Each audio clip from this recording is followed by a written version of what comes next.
سب سے پہلے علی زمان آپ کو اور پشاور ہائی کورٹ بار کی الیکشن جیتنے پہ آپ کی ڈسٹرکٹ بار کی الیکشن جیتنے پہ آپ کی اور آپ کی ٹیم کو مبارک دیتا ہوں، اور میں امید رکھتا ہوں کہ جو 14 مئی کو ہائی کورٹ بار ایسوسی ایشن کا الیکشن ہوگا اس میں آپ پوری طرح شرکت کریں گے اور انشاءاللہ اسی طرح جیتیں گے جس طرح آپ نے پشاور ڈسٹرکٹ بار کی الیکشن جیتی۔ دیکھیں، میں آپ کے میں نے درخواست کی کہ آج میں اپنی وکیلوں کو ملوں، اور اس کی وجہ ہے کہ جو پاکستان موومنٹ کے نظریاتی لیڈر تھے وہ علامہ اقبال تھے، وہ بھی وکیل تھے، اور جنہوں نے وہ موومنٹ لیڈ کی میرے لیڈر قائد اعظم وہ بھی وکیل تھے۔ تو وکیلوں کی اس وقت اس ملک کو بہت ضرورت ہے۔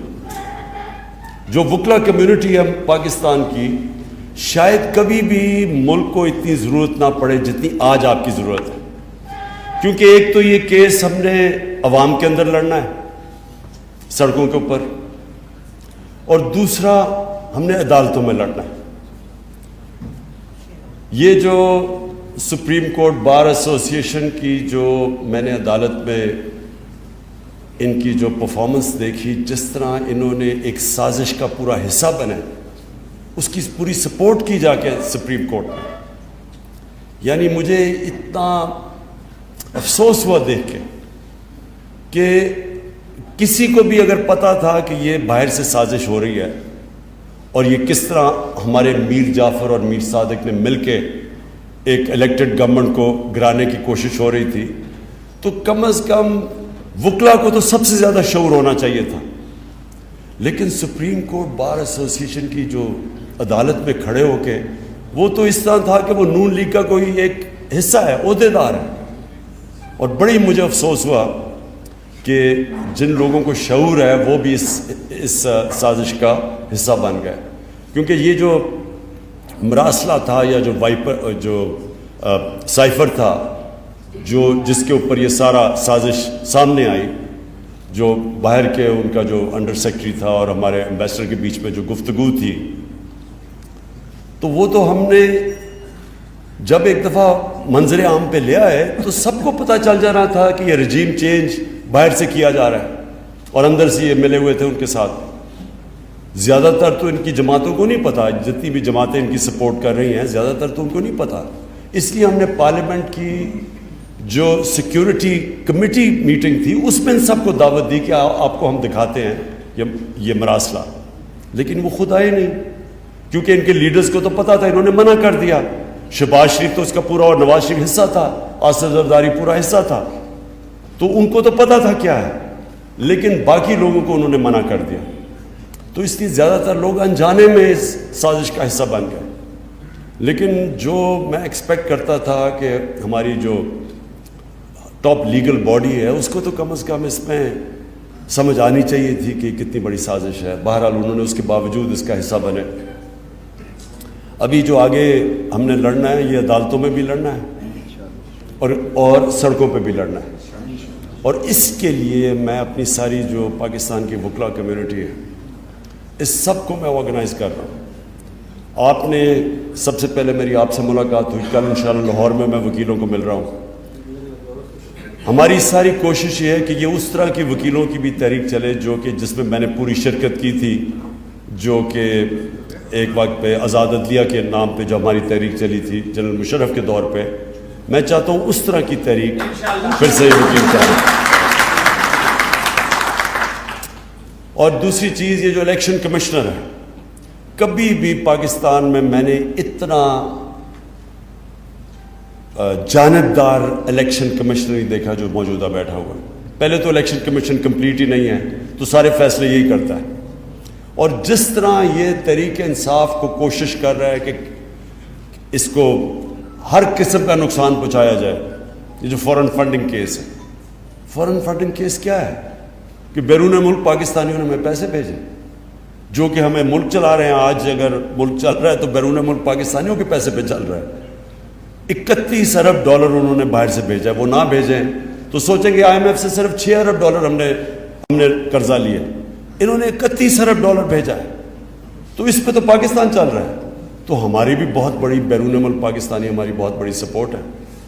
تو یہ جو اس وقت ہو رہا ہے, یہ جو الیکشن کمیشن کر رہی ہے کہ باقی دو پارٹیز کے کیس نہیں سن رہی, سپریم کورٹ نے کہا کہ تینوں کے اکٹھے سنو, ان کے سن نہیں رہی اور ہمیں بار بار کٹہرا میں کھڑا کیا ہوا ہے, اور تاثر یہ دی جا رہا ہے کہ جی تحریک انصاف نے کوئی بہت غیر قانونی چیز کی ہے, جو نہیں کی, جو ثابت ہو جائے گا جب بھی ہمارے سب اکٹھے مل کے کیسز سنے جائیں. لیکن میں یہ چاہتا ہوں کہ آپ کی مجھے ہیلپ چاہیے ہوگی, یہ جو الیکشن کمیشن کے اوپر بھی, اور پھر یہ جو ابھی شہباز شریف ہم یہ عدالت میں جا رہے ہیں کہ 16 ارب روپے کے ان کے اوپر جو کیسز بنائے تھے وہ ایف آئی اے نے بنائے تھے, جو انہوں نے نوکروں کے نام پہ پیسہ لیا ہوا ہے. اب یہ اقتدار میں آ کے سب سے پہلے جتنے آفیسرز انویسٹیگیٹنگ تھے ان کو فارغ کر دیا. یہ کیسے ہو سکتا ہے؟ یہ کہیں بھی دنیا کے اندر قانون میں آپ جانتے ہیں کانفلکٹ آف انٹرسٹ ہوتا ہے. اگر آپ کے کیسز ہیں, آپ کیسے اس ادارے میں مداخلت کر سکتے ہیں؟ اس کے لیے بھی ہم عدالت میں جا رہے ہیں اور آپ کی بھی ہمیں مدد چاہیے ہوگی, کیونکہ یہ تو ایک ایف آئی اے ایک ڈسٹرکشن ہے. اس کے بعد تو ایف آئی اے کبھی بھی کسی طاقتور کے خلاف جرت نہیں کرے گا کیس کرنے کا. کوئی بھی طاقتور, کوئی F B R, F I A, NAB, یہ سب ڈریں گے طاقتور لوگوں کے خلاف قانونی کارروائی کرتے ہوئے, کیونکہ ان کو ڈر ہوگا انتقامی کارروائی, بعد میں انتقام بھی آ جائے گا. اس لیے اس پہ بھی ہم انشاءاللہ آپ سے ان ٹچ ہوں گے. آپ کو بھی علی زبان ہم آپ کو بتائیں گے کہ ہمیں کرنا کیا ہے, کیونکہ دیکھیں یہ میں پھر سے بتاتا ہوں, یہ تحریک انصاف کی جنگ نہیں ہے, یہ پاکستان کی جنگ ہے. یہ اگر ہم نے قبول کر لیا, یہ جو انہوں نے ہمارے اوپر مسلط کیا سازش کے ذریعے, تو پہلے تو سب سے پہلے یہ یاد رکھیں کوئی امریکہ کے سامنے, ان کی دھمکی کے سامنے نہیں کھڑا ہوگا. سارے پرائم منسٹر جن کو کرسی کا شوق ہے وہ تو ڈریں گے کہ کبھی بھی ہمیں ہٹا سکتے ہیں, تو وہ ہر ان کی بات مانیں گے. یہ بہت بڑا ملک کو آگے جا کے نقصان پہنچے گا اگر یہ کامیاب ہو جاتے ہیں, اور یہ ہر ان کی وہ بات مانیں گے جو ادھر سے حکم آئے گا. اب یہ جو امریکہ کی جنگ میں ہم نے جب شرکت کی تو کیا ہوا تھا؟ مشرف کو دھمکی آئی تھی باہر سے, اس نے ایک دھمکی دی کہ ہم تمہیں انگریزی میں we will bomb you into stone age, ان کا ایک رچرڈ آرمسٹیج تھا, اس نے ایک دھمکی دی, ہم ان کی جنگ میں چلے گئے جس میں ہمارا لینا دینا کوئی نہیں تھا. 80,000 پاکستانی اس میں جانے کھو بیٹھے, سارا قبائلی علاقہ ہمارا تباہ ہو گیا. پتہ نہیں 35 لاکھ لوگوں نے نقل مکانی کی, سوات میں جو ہوا 40 لاکھ ادھر سے نقل مکانی کی. تو وہ سارا کچھ ہوا کیوں؟ کیونکہ ہمارا جو سربراہ تھا وہ پریشر نہیں لے سکا, ایک دھمکی میں گھٹنے ٹیک دیے. تو ابھی بھی دھمکی ہے, ابھی بھی انہوں نے کہا کہ یہ چاہتے تھے کہ یہاں بیسز ہوں افغانستان کے اوپر ڈرون اٹیکس کے لیے. تو جو ایک دفعہ ہم نے یہ اپنے ملک کو تباہ کر چکے ہیں, ہم کیوں ان کی جنگ میں پھر سے شامل ہوں؟ اور پھر ان کی یہ بھی کوشش ہے کہ جو وہ کہیں ہم کریں. اب روس سے ہمیں 30% کم قیمت پہ تیل مل رہا تھا, 30% کم پہ گندم مل رہی تھی. ہم نے اس وقت 20 لاکھ ٹن گندم امپورٹ کرنی ہے, روس سے 30% کم قیمت پہ مل رہی تھی. آگے گیس کا پرانا کانٹریکٹ چل رہا ہے جو ہم سائن کریں, کیونکہ ان کے پاس گیس بڑی سستی ہے. تو وہ ادھر سے حکم کرتے ہیں کہ جی آپ یہ نہیں کر سکتے. ہندوستان کو انہوں نے کہا, آگے ہندوستان ان کا اسٹریٹجک لایا, پھر بھی انہوں نے ریفیوز کر دیا کہ ہماری جی انڈیپینڈنٹ فارن پالیسی. اور ہم جو نہ 3 میں نہ 13 میں ہمیں دھمکیاں دے رہے ہیں. اور یہ جو آپ اوپر اب انہوں نے پتلے بٹھا دیے ہیں, کیونکہ ان کی اربوں ڈالر باہر پڑے ہوئے ہیں ان سارے خاندانوں کے, یہ کبھی بھی ان کے سامنے نہیں کھڑے ہوں گے.